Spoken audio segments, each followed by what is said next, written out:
What if I told you that the next mosquito bite you get could be more than just an itchy annoyance? Imagine a world where these tiny insects are secretly vaccinating entire populations without their knowledge or consent. Sound like science fiction? Well, it might be closer to reality than you think. Let's dive into a controversial topic that's buzzing around the scientific community: genetically modified mosquitoes and their potential use as covert vaccination tools. While no concrete evidence suggests this is happening, the idea has sparked intense debate and raised serious ethical questions. First, let's address the elephant in the room. Are GM mosquitoes already delivering vaccines? The short answer is no, at least not that we know of. But the technology to make it possible isn't as far-fetched as you might think. Scientists have already created mosquitoes that can produce antibodies against malaria in their saliva. It's not a huge leap to imagine this technology being adapted for vaccine delivery. But here's where things get tricky.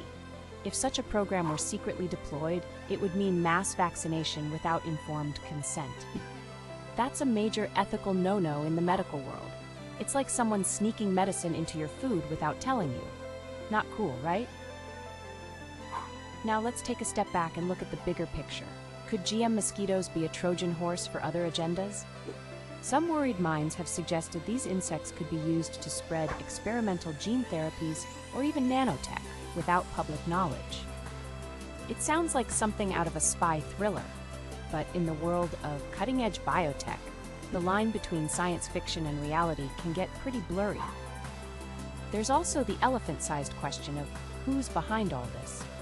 Names like Bill Gates often pop up in these discussions. Gates and other influential figures have openly discussed population control and global health interventions. This has led some skeptics to question their true motives. Are they genuinely trying to improve global health, or is there a hidden agenda? But let's pump the brakes for a second. Even if the technology exists, why would anyone want to do this? Well, proponents might argue it's an efficient way to protect large populations against diseases, especially in hard-to-reach areas. Imagine being able to vaccinate entire regions without the need for complex logistics or convincing vaccine-hesitant individuals.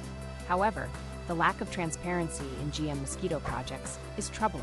The public wasn't widely informed before these insects were released in some areas.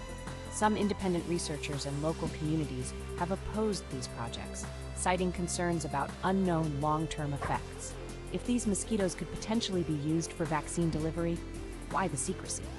This brings us to a crucial point: trust.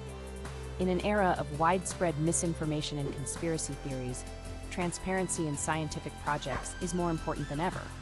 The idea that governments or private entities might test such technologies on unsuspecting populations is a recipe for public distrust and backlash. So, where does this leave us? While the idea of vaccine-delivering mosquitoes remains hypothetical, it raises important questions about consent, ethics, and the future of public health interventions.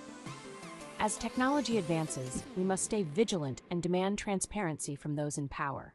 Remember, it's not about fear-mongering or dismissing scientific progress. It's about asking the right questions and ensuring that advancements in biotechnology are implemented ethically and with full public awareness. After all, in a world where a tiny mosquito could potentially alter your health without your knowledge, staying informed is your best defense. So the next time you hear a mosquito buzzing near your ear, will you just swat it away?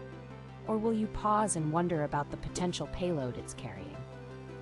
In this brave new world of biotechnology, sometimes the smallest things can have the biggest impact. Stay curious, stay informed, and keep asking questions. The future of public health might just depend on it.